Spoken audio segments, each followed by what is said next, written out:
नमस्कार दोस्तों, जी के क्रिएशन चैनल में आपका स्वागत है। दोस्तों, महाराज दशरथ का जन्म किस प्रकार हुआ था।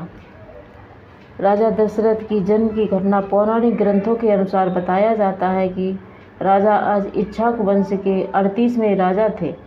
राजा अज रघुवंशी राजा रघु के पुत्र थे। उन्हीं के नाम से इस वंश का नाम रघुवंशी पड़ा।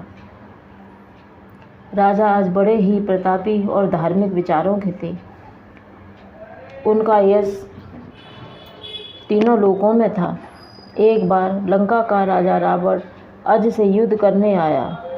उस समय राजा अज दोपहर की वंदना कर रहे थे। राजा अज भगवान के बहुत बड़े भक्त थे। जब रावण ने देखा कि अज वंदना में लीन है तो वह दूर खड़ा पूजा समाप्त करने का इंतजार करने लगा। जिस समय राजा अज वंदना में लीन थे, वंदना समाप्त करने के बाद, पूजा समाप्त करने के बाद जल अर्पित करने का समय आया तो राजा अज ने जल आगे अर्पित न करने की जगह जल मंत्रोच्चारण करने के साथ पीछे फेंक दिया। जब पूजा समाप्त हुई तो रावण राजा अज के पास आया और पूछा कि हे महाराज अज, आपने जल आगे अर्पित करने की जगह पीछे क्यों डाला। तो राजा अज ने बताया कि हे लंकापति रावण, यहाँ से कुछ दूर पर एक शेर गाय का पीछा कर रहा है। उसे मारने के लिए मैंने जल को मंत्रोच्चारित कर तीर बनाकर उस शेर के ऊपर छोड़ दिया जो गाय को मारने वाला था। मैं रघुवंशी हूँ, गाय की रक्षा करना मेरा धर्म है। क्योंकि मैं इस समय वंदना में लीन हूँ, इसलिए स्वयं जाकर उस गाय की रक्षा नहीं कर सकता। इसलिए जल का तीर बनाकर शेर के ऊपर छोड़ दिया और शेर मारा गया और गाय सुरक्षित है। रावण राजा अज की बात सुनकर उस स्थान पर गया जो राजा अज ने बताया था। वहाँ रावण ने देखा कि वास्तव में शेर के शरीर में कई बाण लगे हुए हैं और वह मरा पड़ा है। वही गाय पास में ही हरी हरी घास चरने में लीन थी। रावण घबरा गया और सोचने लगा कि जिस राजा का एक जगह बैठे बैठे ही निशाना लगाया है, बिना निशाना लगाए ही लग जाता है, मैं उसे कैसे जीत सकता हूँ। राजा अज को जीतना उसे असंभव लगा और वह उल्टे पांव ही अपनी लंका में वापस चला गया। राजा अज एक बार जंगल में घूमने निकले तो एक सरोवर में कमल का फूल दिखाई दिया जो बहुत ही सुंदर था। राजा अज उसे लेने की इच्छा से जल में प्रवेश कर गए। जैसे जैसे जल अज फूल के करीब जाते, फूल उनसे दूर हो जाता। राजा अज फूल लेने की इच्छा से नदी में तेज़ी से बढ़ने लगे। जितनी तेज़ी से राजा अज फूल लेने के लिए आगे बढ़ते, उतनी ही तेज़ी से वह फूल उनसे दूर हो जाता। इस तरह राजा अज की कमर तक पानी आ गया। तभी आकाशवाणी हुई कि हे राजा अज, आपके कोई संतान नहीं है, इसलिए यह फूल आपको प्राप्त नहीं हो सकता। इसकी कोशिश छोड़ दो।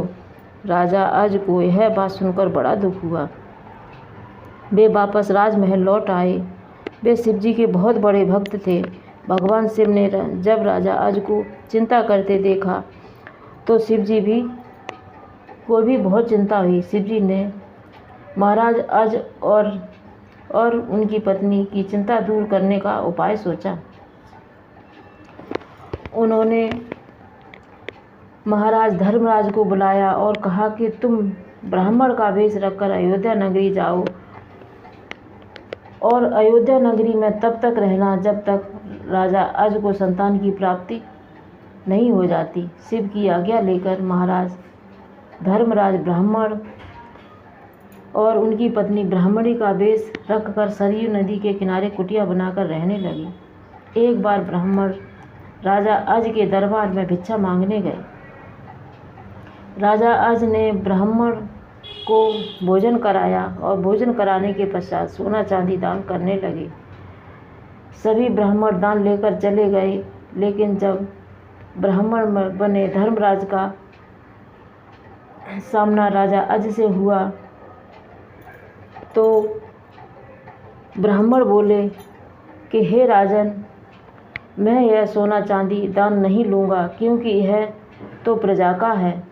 मुझे तुम्हारी मेहनत का दान चाहिए। ब्राह्मण बिना दान लिए वहाँ से चला गया। महाराज अज को बड़ा दुख हुआ। वे एक लोहार के पास भेष बदलकर रात में काम मांगने गए। राजा अज को लोहार ने काम दिया। राजा ने रात भर हथौड़ा चलाया, उनके हाथ में छाले पड़ गए, वह थक गए। सुबह लोहार ने उनकी मेहनत का 1 टका दिया। वह 1 टका लेकर ब्राह्मण के पास राजा अज पहुँचे। उस समय ब्राह्मण घर पर नहीं थे। राजा अज ने 1 टका ब्राह्मण की पत्नी को दिया और कहा कि ब्राह्मण देव को दे देना जब वह घर आए। ब्राह्मण की पत्नी ने 1 टका ब्राह्मण को देते हुए कहा कि है महाराज, अज आपको दे गए हैं। उनके पास हमें देने के लिए इतना ही था। ब्राह्मण ने अपनी पत्नी से वह 1 टका ले लिया और कहने लगे, इतने बड़े महाराज और मुझे 1 टका दान में देकर गए हैं। उन्होंने वह 1 टका गुस्से से ज़मीन पर फेंक दिया। तभी एक अद्भुत घटना हुई। जहाँ पर उस ब्राह्मण ने 1 टका फेंका था, वहाँ एक गहरा गड्ढा हो गया। अब ब्राह्मण ने उस 1 टका को खोजने के लिए उस जगह गड्ढा खोदना चालू कर दिया। ब्राह्मण ने थोड़ा गड्ढा खोदा ही था कि उसमें से एक सोने का रथ निकला, जो आकाश मार्ग में चला गया। ब्राह्मण ने उस 1 टका को खोजने के लिए, प्राप्त करने के लिए थोड़ा गड्ढा और खोदा, तो उसमें दूसरा सोने का रथ निकला। इस तरह से ब्राह्मण गड्ढा खोदता गया और उसमें सोने के रथ, हीरे मोती लगे हुए निकलते, जो निकलने के बाद आकाश मार्ग में चले जाते। जब ब्राह्मण ने और गड्ढा खोदा तो उसमें 10वां रथ निकला। उस 10वें रथ पर सुंदर पुत्र विराजमान था। वह बोला कि मैंने तो राजा अज से भिक्षा मांगी थी, उन्होंने मुझे पुत्र दे दिया है। वह पुत्र को गोद में उठाकर बोला, यह तो राजा अज का पुत्र है जो 1 टका से उत्पन्न हुआ है। यह तो हमारे नरेश की संतान है। यह पुत्र मुझे राजा अज को दे देना चाहिए, क्योंकि उनके कोई संतान नहीं है। 10वें रथ पर विराजमान वह बालक ब्राह्मण राजा अज के दरबार में लेकर पहुंचा। तो उन्होंने राजा अज से कहा कि महाराज, यह आपके 1 टके से उत्पन्न हुआ है, तो यह आपका पुत्र हुआ। बालक को लेकर राजा अज बड़े ही प्रसन्न हुए और ब्राह्मण से बोले, हे ब्राह्मण देव, आप इस बालक का नाम भी रख दें।